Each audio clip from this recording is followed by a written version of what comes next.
about too much information at the top of the show? Well, baby, are you sitting down? Then you are lucky today, because to the millions who suffer from hemorrhoids, sitting brings one word to mind. Ow. Adjusting.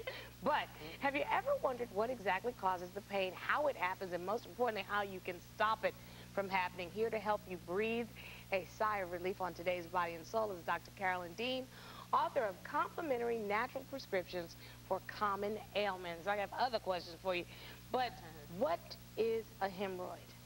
A hemorrhoid is the varicose vein of the anal canal. This is an anal canal, and I've chosen... That might be yours, that is not mine. Just want to let you know. Go ahead with the story, Doc. So with pressure on the anal canal, the varicosities form in the veins. What that means is you get engorgement, and you get hemorrhoids that can pop out down... pop out at the bottom of the anus. These natural doctors crack you up, don't they? That reminds me, did you ever see a movie called The Grapes of Wrath? I think it was about this time. Now, I had them. I had bigger ones than that when I was pregnant. Oh, yeah, much bigger than a grape. Absolutely. I had the whole bunch. But how else do you get them? Exactly. How else do you get them? How do you get them? Yeah, during pregnancy, what happens is this canal sitting at the bottom of our body, if the fetus is putting pressure, people who are constipated can get it, people standing all the time, sitting all the time. It's a pressure thing. It's a mechanical thing. I never had them till I was pregnant. Then you get them from the pressure of that, right? That's right. Yeah. Right. And they bulge out, they engorge. Not like, but they engorge. She said it. Just so you know, she used the terminology.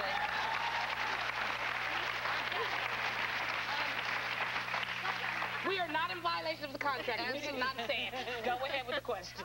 How do you know when you have hemorrhoids? I don't think I've ever...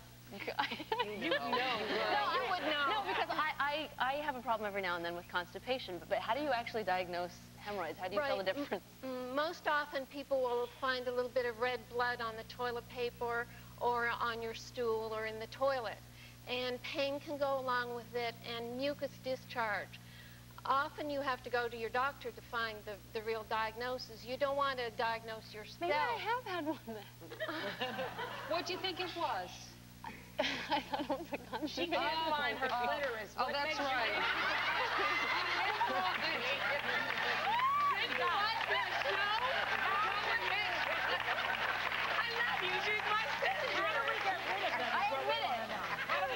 We want to know how to get rid of them. Okay. Preparation H, we all know about that. It's like a barrier for the hemorrhoids so that you can have when you have a bowel movement, there's less pain. You can use vitamin C as a way of strengthening the connective tissue in the anal canal. You can use bioflavins to strengthen the veins. Baking soda and witch hazel in a bath can soothe the whole area. I love the donut, and don't forget the donut. And the donut. Is fantastic. Yeah. It takes pressure off the area. And my most favorite is the potato. This is really scary. Yeah. Okay. Potato suppository. Yeah. Not in this form, no. You know, I've known some kids.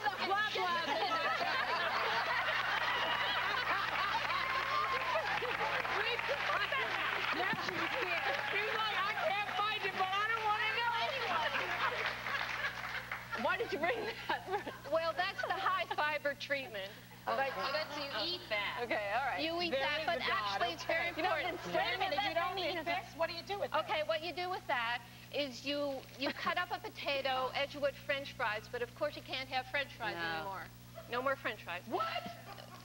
We'll get to that. All right, never mind. Go ahead. And you take one of, okay, so they're frozen. You put them in the freezer. Your so they're hemorrhoids, frozen. you mean? These guys. The French fries. You cut them up and you freeze them. And you take a vitamin E capsule. Yeah. And you just cut it open with your handy-dandy Swiss Army knife, snip.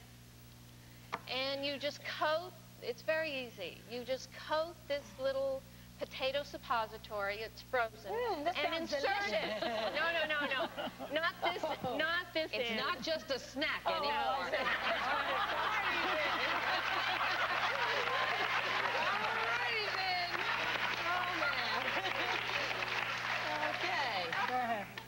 you insert it, and because it's frozen, it helps shrink the area. You'd rather use that. No, you're making me uncomfortable. No, but there's a painful area. I mean, in all honesty, around that place. Right. Anything that you're inserting has got to hurt. What I tell people is the size of their small finger. They should be able to insert that. And actually, that's an important point, because some people can actually have a stricture or feel really tight down there. So if this is well lubricated with the vitamin E, it does flip in and it will soothe. The coldness is like an analgesia. Explain the starch in the potato, because it's not just you just picked a potato because it's cute, right? No. It means something. Right. We hope. Go ahead. Well, after the coldness wears off, then the starch in the potato actually can decrease the swelling as well. So it's got multiple purposes. And it's natural. And it's natural. All righty. Well, it is organic, too. This is from my farm, and this is from a farm as well, organic farm. Carolyn, we don't even need to know. I know you're supposed to eat it. We're not supposed to use it. Well, how do you prevent it, though? Is there a way to prevent it? Is there a way to prevent it? Prevention, fiber, as in beets. Okay. And we were talking about constipation. You can have it back now. Thank you. I want this. And what happens, the beets come through red. Right. Out the other end. So if you have a whole meal of beets, which this certainly is, if within 24 hours you have a red stool, then you're not constipated. If it takes longer, then you're constipated. So this is it is our job to bring you information, and it might be TMI, but you need to know it, okay? Dr. Carolyn Dean, you are a charmer, and thank you very much. We certainly do welcome you to our home. When we come back, we're going to make it all better when we read your letters for the latest edition of What's Your Problem? We'll be right back. Okay.